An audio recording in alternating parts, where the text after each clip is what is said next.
Okay, today I would like to talk about the NIST Cybersecurity Framework. Why is it called NIST Cybersecurity Framework? It was developed by the National Institute of Standards and Technology in the United States. So the NIST Cybersecurity Framework is a guide for organizations to mitigate their security risk. It's based on existing standards, guidelines, and practices. The framework mainly consists of 5 core functions. That's identify, protect, detect, response, and recover. And that's mainly where we're going to be focusing on. It's the recovery piece, as cyber recovery is in that 5th section.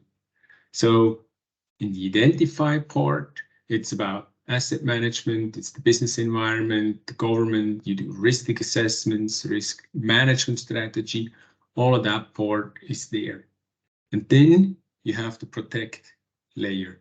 That's access control, awareness training, data security, everything that goes into protecting your digital assets, right? So that's mainly the before an attack phase. So identify and protect happens before an attack is in place. Then during an attack, you have the detect and response part. So anomaly detection, events, security, monitoring, detection processes, all of that is in the detection phase. Then in the response phase, of course, response planning, communication, analysis, mitigation, all of that needs to be done and prepared. So that would cover the during phase. And now, last but not least, the recovery phase. You need to plan for the recovery. You need to include the improvements that you learned during the process and the validation. But for us, Dell PowerProtect Cyber Recovery is a fundamental part of that recovery phase, because with the secured vault we provide, you have the data that is needed to recover.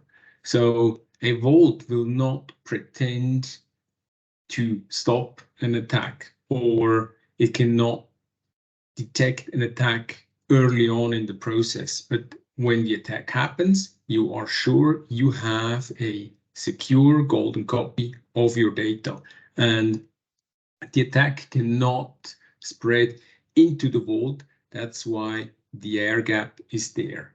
And then in the vault, you have a secure landing zone, you have a restore zone. You can run basically your company out of the vault if needed. You can even have a minimum viable company in the vault. So you have your secured environment where you can access the company's most important data. You can restore your clean copy, and you can keep going within hours versus days or week. So that's the goal of the vault. So it's perfectly embedded into the NIST framework, and you can apply these best practices to do that.